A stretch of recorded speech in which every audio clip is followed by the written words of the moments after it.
What's going on, YouTube? It's your boy Humble Warrior. Check it back in with you. Want to make this video regarding day one training camp, Miami Dolphins open training camp. Yesterday, the veterans actually reported on the 26th, and they did workouts yesterday. From what I understand and what I actually saw the video, Tua looked really good. Dude had some great connected passes with Hill, Waddle, Gesicki. I think he might have connected Wilson as well. But he looked very precise. They showed a short video clip of him throwing I think it was a post route, like sideline throw to Tyreek Hill, who turned it up for a touchdown, right over his left shoulder on a dime, over the defender who was basically on top of Tyreek Hill. They also had the media press where Tua spoke about how he felt about Tyreek defending him in public, how he was so outspoken about his leadership, what he brings to the team, how the team is basically came around him, or not came around him, but basically how the team has embraced him and have adapted to having him basically be their quarterback now that's going to lead the team this year. They also had an in-depth media session with Mike McDaniels, and he talked about how he wanted Tua to develop a short memory, not to be so hard on himself, because as we know in this league, one play can either make or break a quarterback. And with Tua, I mean, he has his share of mistakes. He's made his share of mistakes. But the one thing McDaniel wants him to learn is to have a short memory, to erase it. You throw an interception, next play. Touchdown, next play, same thing. You don't stay on one thing too long, because it's not going to dwell on the durarity of the game. I said that wrong, but the duration, that's it, the duration of the game. He wants them to be able to, prioritize things on the field, to put certain things aside, just so that the team knows that he's the leader, he's in charge, and he's going to lead them to a victory every single Sunday. Not saying they're going to win every game, but that's the mindset that you want to have. So, in this person, Mike McDaniel, was praising Tua, talking about his leadership, his workout ethics, how the media criticizes him, how certain people or fans take shots at him, which to me is mind-blowing, because at the end of the day, I mean, the kid does work his butt off. It's not like he's, basically BSing or basically coming up with excuses as to why he can't work out, why he don't want to get better as a quarterback. So, training camp yesterday was very successful. I'm actually looking forward to the new video that Doug's going to come out with regarding training camp today, but I know the event is I think it's like 2 weeks of events. They do the light equipment workouts this week, and then next week I think it's like helmets and shorts, and I think Wednesday or Thursday of next week is like full padded contact. So that's when they get into the hitting and stuff like that.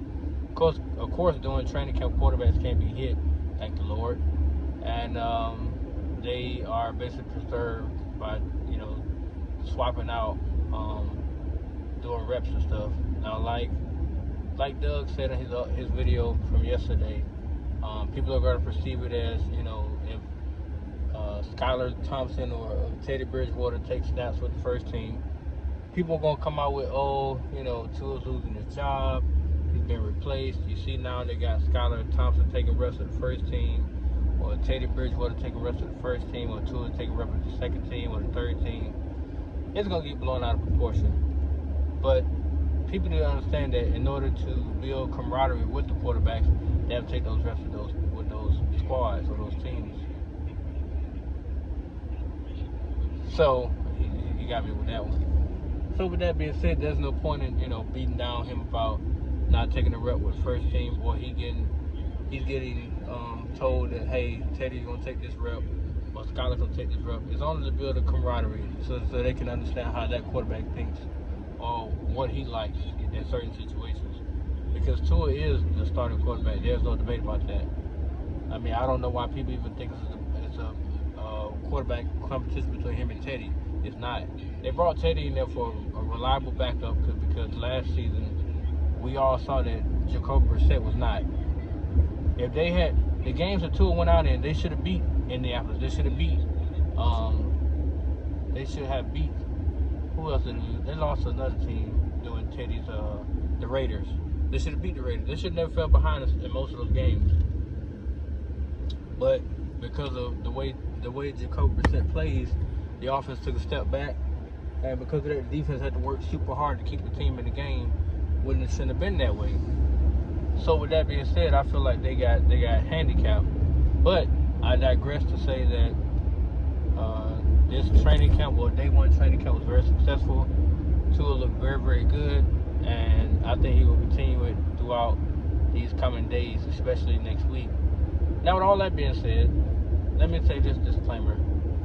To all those out there who still have so much to say about the kid, let week one play out. Let him play, see his numbers, and then from there, watch how the season unfolds.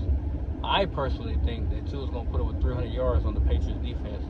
I personally feel that, because I feel like now that he has the weapons and the line to give him the time of day to actually progress or process a defense and make the correct throw, you're going to see more big plays, more big splash plays this season, which will basically dwarf what he did the first two seasons.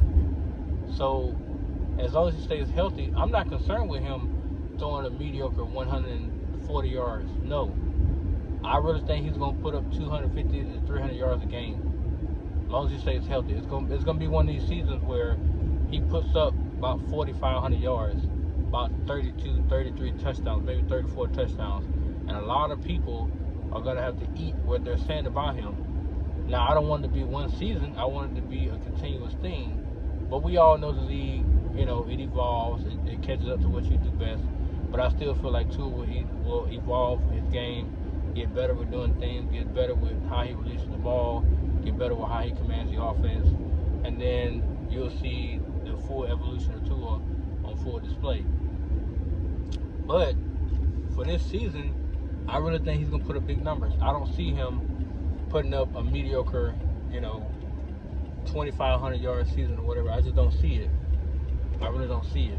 So for all those out there that still have doubts, or that still say that they made a mistake at quarterback because they didn't take Herbert, little do people know the weapons around Herbert made him look that way. It has nothing to do with him. Because you plug Tua in that spot with the Chargers his rookie year, he's going to put up those same numbers with that receiving core. You plug Herbert into Miami, watch how his numbers would have been relatable to how Tua was. Watch his numbers. Now we're talking about Keenan Allen, Mike Williams. At the time, they had Hunter Henry and Austin Eckler versus Myles Gaskin, Devontae Parker, Preston Williams, Mike Krakowski, and I think Corey Grant Sr. No disrespect to Miami's, receiving core, but you're not the Chargers. You're not on their level or on that plateau, so we're not going to pretend like you were. You wasn't. But yet people like to compare and contrast the numbers and say, oh, well, you see, Herbert had two great spectacular years, and they will not acknowledge what was around Herbert. But they want to give him full credit for what he was able to do, as if he's throwing the ball to himself and running into the end zone. So understand what you're talking about when you talk about Tua and his progression and his overall skill set and what he's up against in Miami. He just now got a coach that believes in him, because Brian Flores for 2 years didn't believe in nothing that Tua was or that he could become. All he wanted was the finished product, which is why he did everything he could to sabotage his first 2 years in the league. And you saw how the media turned on him. Even those who, quote-unquote, were on the Tua bandwagon, a.k.a. Shannon Sharp. He was quick to regress. Oh, I don't think Tua's the quarterback of the Miami Dolphins. He's too short, he's too this, he's too that. But before that, his rookie year, when he beat Kyler Murray, you could not shut Shannon up about that kid. Now, after his second year, Shannon took a complete step back. He don't believe in it no more. I'm not surprised. It's that here today, gone tomorrow mindset. But that's okay. You know, I really hope and pray that he stays healthy the entire season, that he puts up those big numbers. And I would love for people like Shannon, Nick Wright, all these other media pundits, Stephen A., everybody else that's continue to talk, to basically have to re-eat or have to regurgitate everything they said about him. I mean, I really hope that happens, because to me, it would be very gratifying to hear that. How wrong they were, how they should never doubted him.